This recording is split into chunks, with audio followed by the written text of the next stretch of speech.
Okay, so if you're struggling to sign up to APS, don't worry, you're not alone.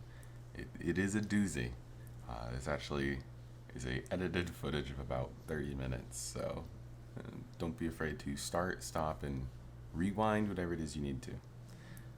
The link provided, I typed it in exactly from the pamphlet. It seems that APS has changed their website, so I edit this just to say aps.com, and we can navigate to the residential page that we need to.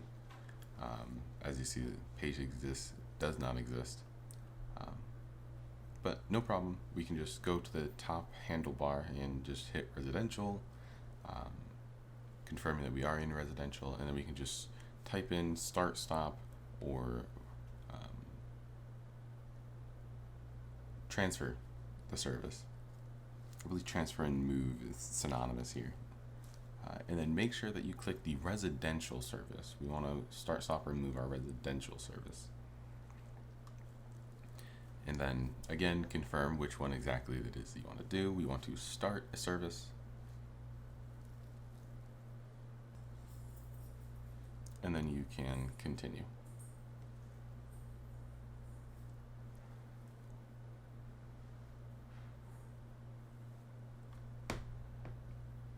So we're just going to be making a login for APS, making sure to use the service address that is going to be getting power, taking away that letter for the unit number, and making sure you have the right unit number.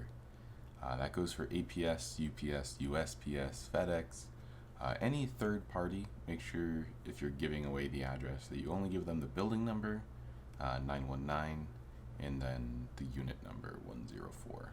And that could go for any of our buildings at all. You can use any of the identification types available. I believe for this purposes I just use a state issued ID, just because I have one on hand.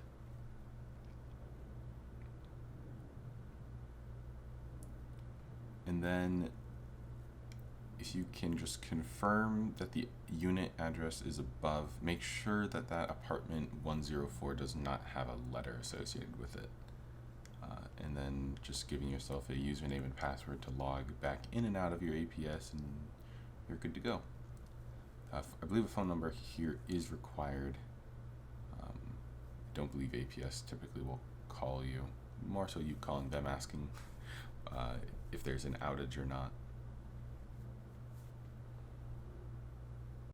Okay, and as we proceed, we need to supply a start date for our plan. Typically your lease start or your move-in date will work here. Otherwise, you just need to provide a date in the future. There will be some recommendation questions for how it is or what plan they would recommend that you get on. I believe I just choose the light choice plan for the sake of this demonstration.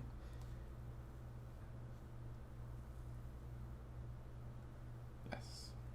And then if you want to opt into any emails or meter help support, just to really help your electricity consumption, and then just some final procedures to complete the registration. And you can see your confirmation number and an amount due on your first bill. You're going to get an email verification number sent to your email. I just grabbed that rather quickly. That $172 you saw earlier, that is due, I believe, on the first bill. If you are familiar at all, rent is due at the beginning of the month, but APS pays you in the latter. This registration confirmation right here, I would take a screenshot of this page and pair it up with the one that you get emailed and send those two to the office. We do need the account number for your APS. If you could just provide that. For me, it's that number starting in 774. You could just print this off and send it to the leasing office, like I said. The next one that gets sent to your email does not have the account number on it, which is why it is important to send that one. As you can see, the reason we need this one is because it actually tells us the address that you're signing up for.